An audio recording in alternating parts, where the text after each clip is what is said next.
Et si j'ai demandé en son temps que j'attendais que ce jeune homme vienne en payer Bamon doter ma fille, j'attendais qu'il arrive ou que sa famille, ça veut dire sa mère, son père, parce qu'ils sont encore vivants, eux, qu'ils arrivent et qu'ils essayent d'essuyer mes larmes. Pas parce que je manque de quelque chose, mais parce que il se serait placé et aurait dit « Erika, tu es morte, c'était un accident. » Croyez-moi, ça aurait apaisé toute ma famille. En tant que père, cette action aurait eu un effet, ça devait m'apaiser.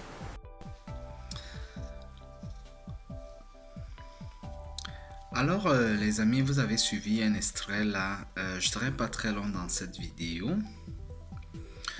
Il y a de cela quelques temps, ici quelques semaines, j'ai parlé d'une histoire ici d'une sœur qu'on a perdue par des circonstances très tristes, qui est partie à la fleur de l'âge. Ce qui nous a touchés tous ici là, que tu sois du nord, du sud, de l'est à l'ouest, ça ne servait à rien. Ici on parlait de la personne qui est partie. Et ça a attiré notre attention et ça continue à attirer notre attention. Ça nous donne les leçons de la vie. Et je pense que si on ne parle pas de ça, beaucoup pourront encore tomber dans ou alors beaucoup de jeunes filles pourront encore connaître ces choses-là, parce on sait ici que beaucoup de jeunes filles se livrent dans certaines choses qui sont parfois bien et qui ne sont pas parfois bien. Et ça, c'est même la route de la vie, parce que dans la vie, il faut savoir s'ouvrir, s'élargir pour apprendre et pour faire des rencontres. On ne sait jamais. Et malheureusement ici notre soeur a connu des difficultés pendant qu'elle était avec quelqu'un qu'elle aimait, une star ici là, parce que nous tous ici, même moi-même qui suis ici en Occident, je fais souvent, quand j'aime la musique de quelqu'un, quand j'adore un artiste, quand il a un concert, je vais rencontrer cet artiste, je fais des photos avec cet artiste. Mais malheureusement, pendant que cette petite sœur, notre amie, notre fille, allait vivre des moments, des bons moments avec l'artiste ici, comme tout un chacun ici, nous a quitté quoi. On connaît déjà l'histoire ici, là je ne vais pas revenir dessus.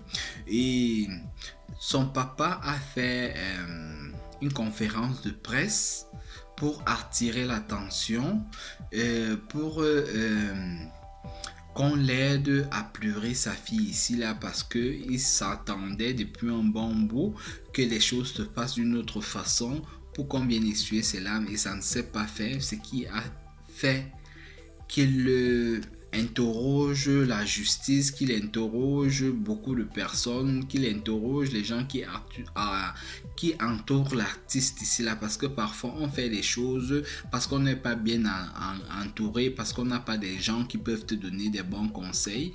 Et c'est pour ça que certaines personnes, quand tu as atteint une certaine autorité, tu dois avoir des conseillers qui vont bien te conseiller. Il ne faut pas que les gens viennent toujours autour de nous juste pour avoir de l'argent, pour pouvoir marcher. On dit c'est mon ami, c'est mon artiste, il est là pour moi, c'est moi qui fais ci, c'est moi qui fais ça. Et ça, c'est pas bon. Et c'est ce qu'on est en train de connaître en ce moment-là. Notre frère ténor a connu la mort, autant pour moi par la mort, a connu des circonstances très tristes ici, mais il est en garde à vue. Ce qui nous intéresse même pas, c'est qu'il soit en garde à vue, qu'il ne soit pas en garde à vue, parce que ça ne va pas faire revenir la petite Erika ici. Mais son papa fait une conférence de presse et c'est de ça que je veux parler aujourd'hui. C'est de ça qu'on va parler aujourd'hui. On va analyser ça. Après, on se prend juste après, comme à l'accoutumée.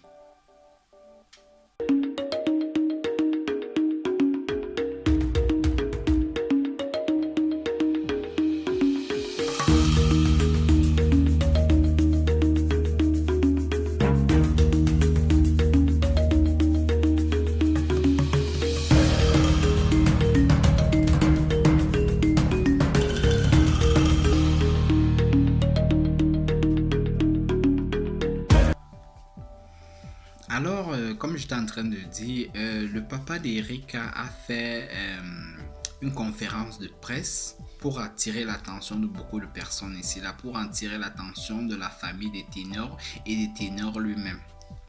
Vous voyez, quand ces circonstances se sont passées, qui ont été très tragiques ici, là, il n'y avait pas le temps de pouvoir approcher quelqu'un parce que vous savez, nous tous ici, on a souvent connu des moments difficiles et en ce moment-là, si quelqu'un vient te dire des choses, tu peux ne pas comprendre ces choses-là, ça ne peut pas entrer dans ta tête. Tu prends tout mal parce que tu as encore la douleur dans ton cœur. Hein? Le cœur ne sert pas seulement à pomper le sang ici, là. Le cœur, c'est pas une pierre. Toute personne ici, quand un choc t'arrive, tu as d'abord mal. On le sait tous ici, là, tu as d'abord mal. Il te faut le temps pour digérer un peu ça, même si tu ne vas pas effacer ça, même si tu ne vas pas oublier. Mais il te faut le temps pour digérer un peu ça. Et c'est ce qui s'est passé ici avec notre père ici, là, qui est le père de beaucoup d'autres enfants, parce qu'il est en train de lutter pour quelque chose. Il est en train d'ouvrir les yeux à beaucoup de jeunes, à beaucoup de parents, à beaucoup de personnes, que ça n'arrive plus, que ça ne se passe plus. Hein? On sait que nos jeunes ici là se livrent maintenant à certaines choses où les parents ne sont pas parfois au courant. C'est quand ça arrive que les parents sont au courant. Beaucoup de jeunes courent les risques. Ils jouent parfois avec leur vie comme des bonbons, comme si on a un ballon sur la main, tu tapes de ce côté, tu tapes là-bas, tu tapes là-bas. Donc ils jouent avec leur vie, ils ne savent pas, ils n'ont pas encore vraiment pris conscience. Et tout jeune passe par cette route-là. Moi, je suis passé par là et beaucoup qui me suivent là, vous êtes aussi passé par là. On court des risques, on fait du n'importe quoi, on s'en fout, on n'a pas peur de la mort, que ça arrive, ainsi de suite. Et parfois, quand ces choses-là se passent comme ça, là, quand il y a le pire qui arrive, c'est la famille qui suit, ce sont les parents qui souffrent. Et le papa d'Eric ici, c'est vraiment un bon papa. C'est un bon papa, c'est un papa à respecter. Et je prie beaucoup que on l'aide à traverser ce moment difficile à toute la famille, que je vais souhaiter encore ici les condoléances. Hein? Que je vais vraiment beaucoup de courage à toute la famille parce que je sais que vous êtes en train de traverser un moment très très difficile.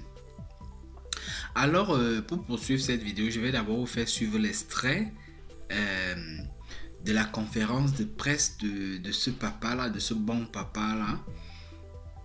Après, on va développer ça.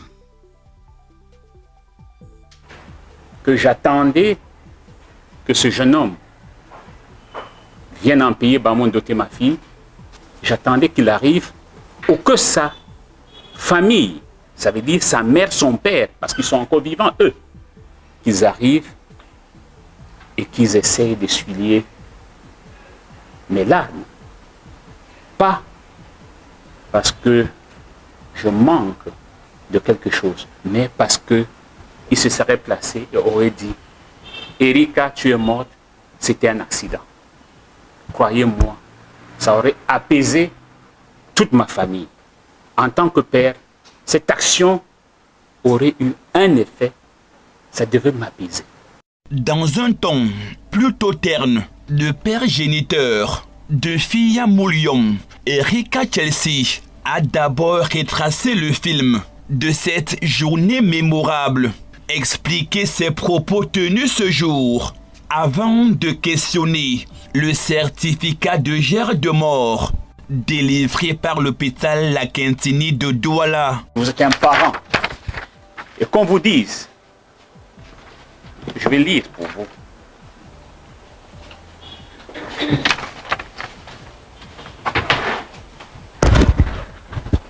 Je vais faire abstraction du reste. On dit Fia Moulion Erika Chelsea, décédé le 15/7, de suite 2, dépôt de corps post-accident de la voie publique. Dites-moi honnêtement, c'est un médecin qui l'a signé. C'est à l'hôpital Tunis où on établit ce papier. Et là-bas, c'est la référence. Le corps est resté là-bas pendant plus d'une heure, plus de 2 heures, plus de 4 heures. Et si on me délivre ce papier, pour moi, je n'ai jamais au monde su que quelqu'un devait décéder de dépôt de corps post-accident de la situation. La première des choses pour moi, c'est de connaître la vérité. Et sur ce certificat déjà de mort, on précise que la défunte est partie le 15 juillet 2021 des suites de, et le médecin qui l'a signé a rempli dépôt de corps d'un accident de la voie publique. Je ne sais pas si le dépôt de corps post-accident de la voie publique, merci, veut dire qu'elle est décédée de suite d'un accident de la voie publique. Pour nous et pour le commun des mortels, ça signifie que même le médecin n'a pas dit de quoi elle est décédée. Qu'il soit en prison, qu'il soit libre, cela m'importe très peu. Ce qui m'importe, c'est la vérité. C'est uniquement la vérité. Je veux faire le deuil de ma fille. Je veux faire le deuil de ma fille. Et je ne peux faire ce deuil que lorsque j'ai sous la main, ça peut être des bribes de vérité. Hein? Parce que je suis conscient que la vérité totale, je ne l'aurai pas. Parce que ce qu'on appelle accident ici, c'est l'aboutissement peut-être d'une très longue journée. C'est l'aboutissement d'une très longue journée. Et à chaque niveau, il y a des degrés de responsabilité. Ces responsabilités, l'État devrait ouvrir les yeux pour que ça ne se reproduise plus. Un exemple. Est-ce que des enfants doivent se retrouver à tel endroit, à telle heure? Point d'interrogation. Est-ce que des enfants, un bar, un snack dancing, doit ouvrir jusqu'à 4 heures, alors que la législation demande peut-être de fermer à minuit? Peut-être.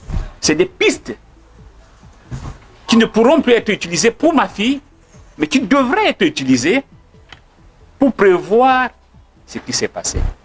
Pour qu'on dise plus jamais ça. Plus jamais ça.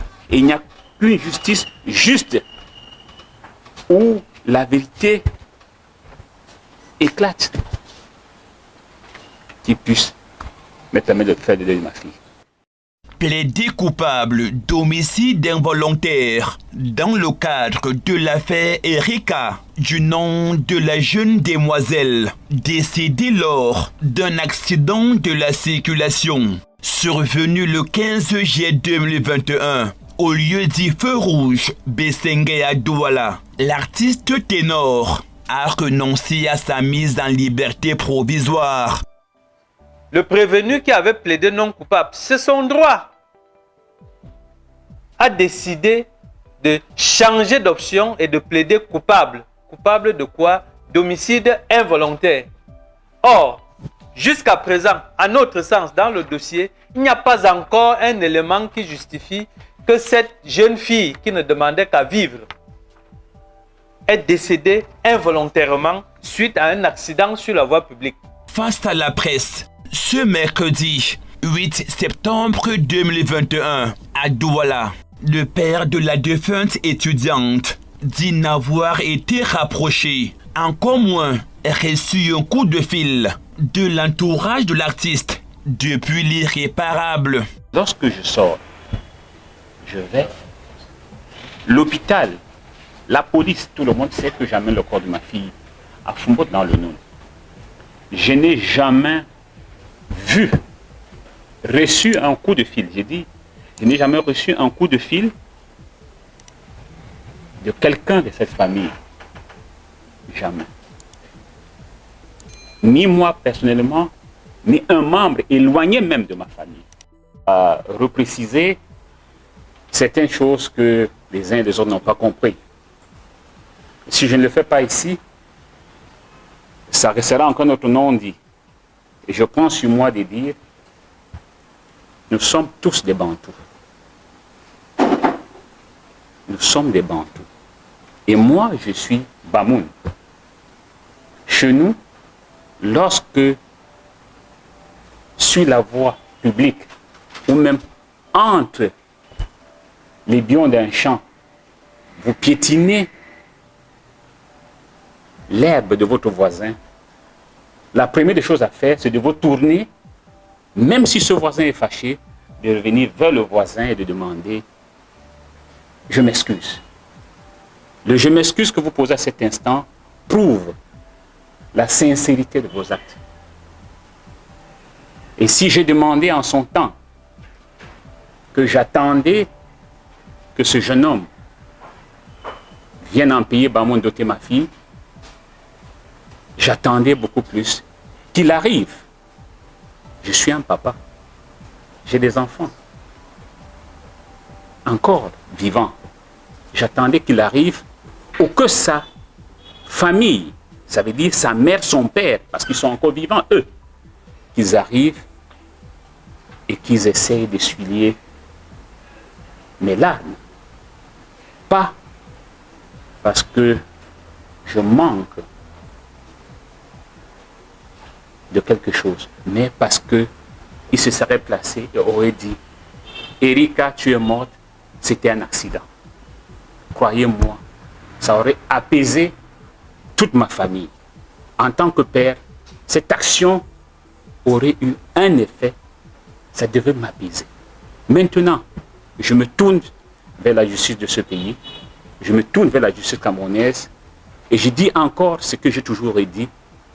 Aujourd'hui, c'est Erika. Que ceux qui sont en charge de ce dossier se mettent en tête que ça peut être aussi leur enfant. Ce combat, si c'était pour Erika, je ne pense pas qu'au jour d'aujourd'hui, qu'on puisse me donner quelque chose qui remplace ma fille. Il n'y a rien qui puisse remplacer ma fille.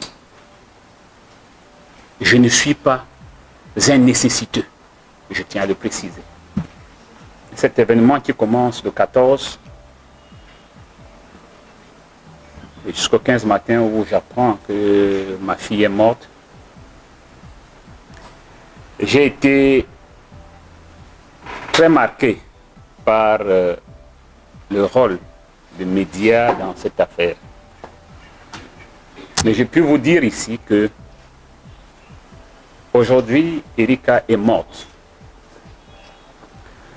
Tout le combat que je mène aujourd'hui, c'est pour que plus jamais nos jeunes enfants qui vont dans des universités, qui vont à l'école, n'aient pas à courir ces mêmes risques. Que ces prédateurs, ceux que j'appelle des prédateurs, qui rôdent autour de nos universités et qui, pour la plupart, nous qui vivons en campagne, et cherchent à dérouter nos enfants, qui trouvent, comme la mienne qui a trouvé mort sur son chemin, que ça n'arrive plus jamais. Et pour cette raison, je confiance à la justice camerounaise. Pour cette raison, il est question que ma fille soit camerounaise, américaine, que chaque enfant qui vit dans ce pays, qui fréquente, puisse se sentir en sécurité à l'école, sur le chemin de l'école et à son retour. Vraiment, pour le premier, je vous dis merci, vraiment, merci beaucoup. En rappel, Thierry Mengoumouaïa, alias Ténor, est placé en détention provisoire depuis le 30 juillet 2021 à la prison centrale de Newbel pour des faits d'homicide involontaire. Après l'audience de lundi dernier au tribunal de première instance de Douala Bonanjo, le dossier a été mis en délibéré pour lundi 13 septembre prochain.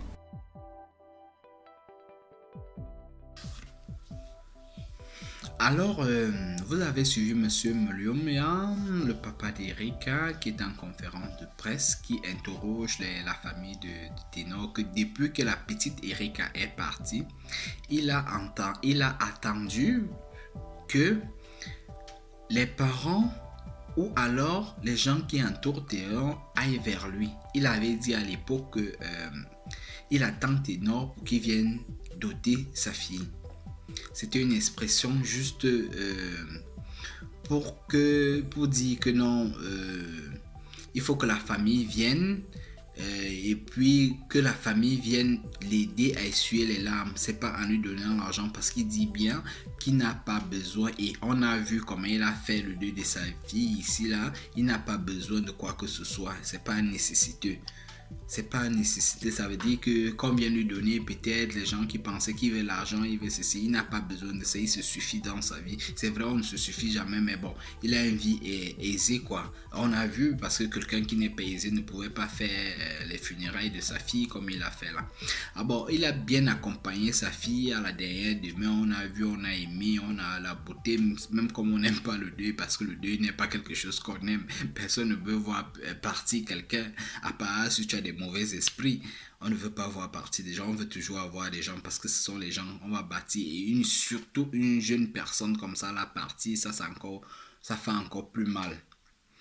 Et le monsieur est resté pendant des temps. On sait déjà que j'entends souvent chez moi, quand tu vas par exemple au champ, quand tu pities l'herbe de quelqu'un là, hein, la personne s'attend à ce que tu reviennes par derrière ou tu regardes par derrière, ou alors tu vas vers cette personne là, j'ai piétiné l'herbe, ou alors je t'ai gâté une plante, tu demandes, tu présentes des excuses sans réfléchir. C'est la première réaction de tout un être humain. C'est là quand tu causes du tort, tu poses du tort à une personne, que tu présentes des excuses à cette personne en ce moment là. Et ça vient du fond du cœur. Mais si tu prends le temps que non, il y a des situations qui vont se passer tout autour de toi où tu attends ça, ces situations-là pour aller présenter des excuses, c'est plus sincère quoi. Et il y a beaucoup de personnes qui se prennent la tête, qui ne peuvent pas se rabaisser. Je suis star, j'ai l'argent, j'ai ci, j'ai ça. Ou alors parfois il y a aussi la peur qui peut aussi nous conduire à ces choses-là. De ne pas aller vers les gens, on s'en fout, on va corrompre là-bas, on va faire ci là-bas, rien ne va arriver, alors que c'est pas ça. Même pour le bien-être de ce jeune homme, ses parents devaient se déplacer pour aller présenter des excuses, pour aller assister la famille. Hein? Parce que même les excuses ici ne changeront rien. Il s'agit ici là de quelqu'un qui est parti, qu'on ne va plus jamais voir. Donc les excuses ne serviront à rien. Mais il y a une façon, on est africain, on sait toujours que non, il y a des choses qui peuvent arriver. On ne prévoit pas l'accident, on ne programme pas l'accident. Ça a été un accident, c'est pour ça qu'on appelle ça accident. Hein? Ça a été un accident. Donc en même temps, le papa devait accepter ça, mais il fallait que le jeune ténor ici là aide, ou alors ses parents, comme lui il était là où il était, parce qu'il ne pouvait pas faire en même temps pendant que il était chez les forces de l'ordre ici là, il se retrouvait là-bas, mais sa famille devait aller assister. Et le papa se plaint ici de ça, que mais il ne comprend pas comment, on est tous des Bantous, comment est-ce que ça peut se passer ainsi. Et nous tous on sait ici que quand on a toujours perdu des gens, on va toujours vers les gens, même les gens qu'on ne connaît pas, on va toujours assister la famille, aider essuyer les larmes à la famille. Parce que on dit souvent, tu vas beau pleurer, pleure comme tu peux, pleure jusqu'à ce que les larmes ne vont jamais finir. Hein? Mais c'est les actions ici que les gens vont poser qui vont te faire oublier, ou alors même si c'est pas oublier à l'instant là, qui vont apaiser ton cœur. Et le papa a attendu toutes ces choses là que ça se passe ainsi, mais rien n'a été fait. Aujourd'hui il fait une sortie, il demande à la justice de faire son travail. La justice le travail qui demande à la justice de faire ici, c'est pas que le ténor, le petit ténor ou alors ténor demeure en prison, qu'il aille on ne sait quoi de la prison, il veut même qu'on le protège là-bas, mais il veut ouvrir les yeux à la justice ici par rapport aux dépravations des mœurs qu'il y a dans nos pays en Afrique. C'est-à-dire, les jeunes se livrent dans des spectacles du genre, ils boivent seulement le vin, ils font ci, ils font ça, que non. On doit maintenant contrôler ce que les jeunes font. Je vois par exemple ici en Occident, il y a les jeunes qui d'un certain âge qui ne doivent pas entrer dans les boîtes de nuit. Hein? De cet âge à cet âge, tu ne dois pas entrer dans les boîtes de nuit, tu ne dois pas boire de l'alcool, même la cigarette, tu ne peux pas te l'acheter. Hein? Vous voyez, j'ai souvent vu ici d'autres dans les kiosques là, tu arrives là, grand, est-ce que je peux te donner l'argent, tu peux m'acheter la cigarette là-bas? Je lui dis non, si je le fais, ça veut dire que je t'encourage, ce qui n'est pas derrière bien ici là. Est-ce que tu peux m'aider, je te donne l'argent, ma carte, tu peux acheter? Non, Il y a les endroits où tu arrives, si tu n'as pas plus de 17 ans, tu ne peux pas t'acheter quelque chose, tu ne peux pas faire quelque chose. Il faut que c'est ton parent qui signe ça. Et c'est ça qui va apporter ce qu'il a appris parce qu'il semblerait qu'il a vécu en Occident.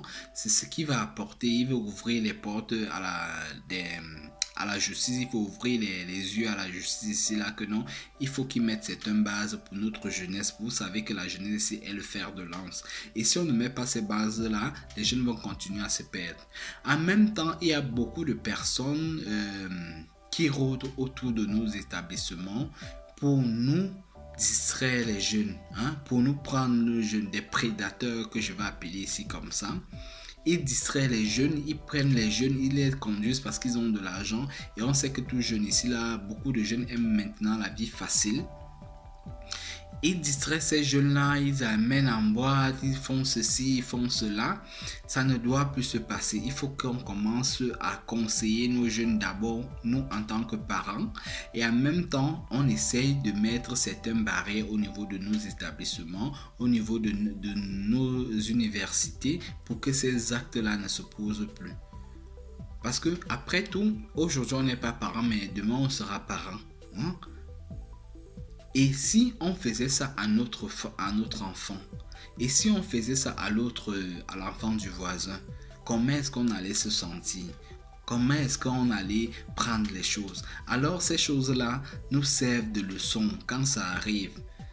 Il faut que des situations se passent dans la vie pour que les autres ne passent plus par ces routes-là, pour que le pire n'arrive plus. Donc c'est pour ça que ces choses-là se passent. Et c'est la lutte que notre papa, le papa d'Erika est en train de faire ici. Excusez-moi que je dise notre papa parce que je ne pense pas qu'il ne peut pas être mon papa. Je suis déjà vu. Donc je dis, je prends juste un grosso modo comme ça là que le papa d'Erika est en train de faire ici là. Et il interroge les parents qu'il faut savoir se rabaisser. Il faut savoir demander pardon quand une situation arrive. Il faut savoir faire des choses. Il faut savoir chercher des entourages parce que la situation qui est en train de se passer là, c'est une situation que beaucoup de personnes vont apprendre beaucoup de choses là dans l'avenir. Il faut apprendre, il faut savoir se rabaisser. On ne perd rien en se rabaissant. Même si tu es milliardaire, même si tu es ceci. C'est en se rabaissant là que tu arranges ta route même. Moi, ce que je vais surtout petit tenir aussi, c'est qu'il revient déjà d'abord très fort. Qu'il vienne arranger ses problèmes parce que c'est lui qui a causé ses problèmes. Après tout, c'est pas sa famille, ce sont pas ses parents qui ont causé ce qui était là. On n'était pas avec lui, il ne savait même pas. Certainement que ses parents ne savaient même pas qu'il était en conseil là-bas. Ce sont ces managers, ces gens-là et ces gens qu'il aime, qui savaient qu'il faisait conseil là-bas, ainsi de suite. Alors c'est lui-même qui doit venir arranger ses problèmes. Mais en même temps, sa famille, ses parents qui l'aiment aussi, parce que je suis sûr que ses parents l'aiment comme le papa d'Erika aimait aussi Erika. En même temps, pour que vous protégez votre enfant, pour que le pire n'arrive pas, on connaît qu'on a des traditions et ainsi de suite. Pour qu'on protège notre enfant, on doit savoir faire des choses. On doit savoir faire les choses. Et on connaît notre but ici là. On connaît comment les choses peuvent se passer. Alors, ça ne sert à rien de lever la tête, de dire on s'en fout, il parle là-bas, le papa d'Erika parle là-bas, on s'en fout, il va faire quoi? On va aller corrompre la justice et ainsi de suite parce qu'il y a l'argent et ainsi de suite. L'argent ne fait pas tout. Il y a juste les petits actes là qui peuvent arranger beaucoup de choses. Il y a beaucoup. Et cette situation-là nous interroge même dans nos vies. Nous qui sommes en famille, nous qui avons des amis, quand il y a des choses qui se passent, il faut savoir se rabaisser pour bien faire les choses. Alors comme je disais, moi je ne serai pas long dans cette vidéo, je voulais juste vous parler de ça comme j'avais commencé à parler de ça et donner quelques conseils aux jeunes que la vie là n'est pas comme ça. On ne doit pas prendre toujours courir des risques n'importe comment parce que ça peut nous causer des préjudices qu'on ne peut pas faire marche arrière plus tard. Il faut savoir faire des choix, il faut savoir choisir ses amis, il faut savoir aller où c'est bien.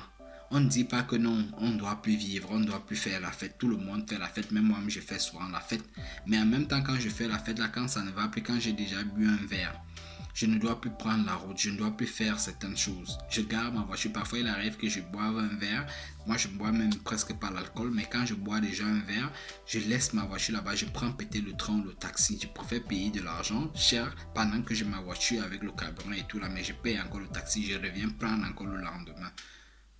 Juste parce que je suis conscient de ce que je fais. Je veux mon bien. Parce que si tu ne te protèges pas toi-même d'abord, personne d'autre ne pourra te protéger.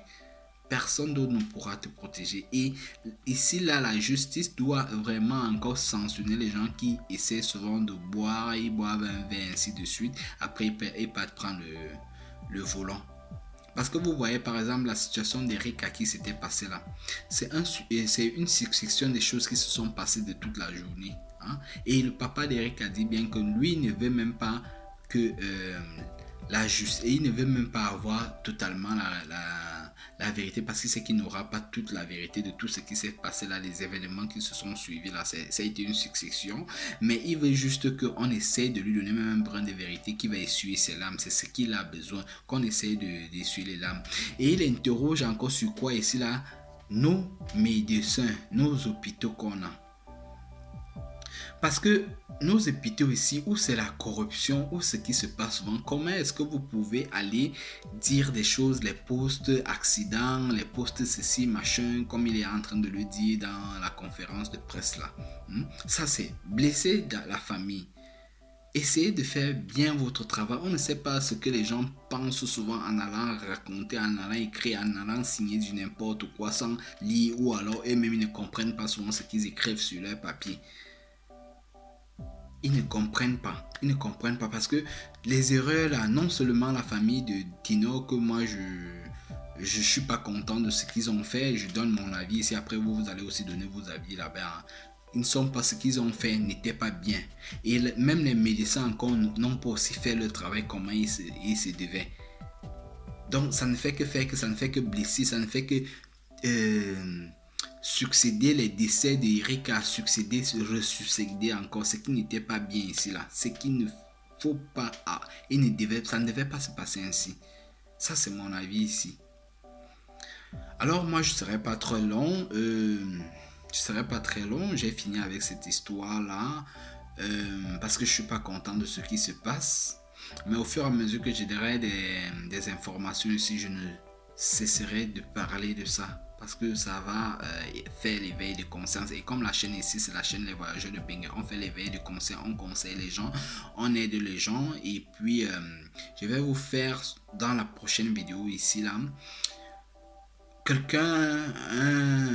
un abonné m'a envoyé une vidéo dans un pays ici, le Gabon, où on retrouve on a retrouvé un serpent dans les canals d'eau.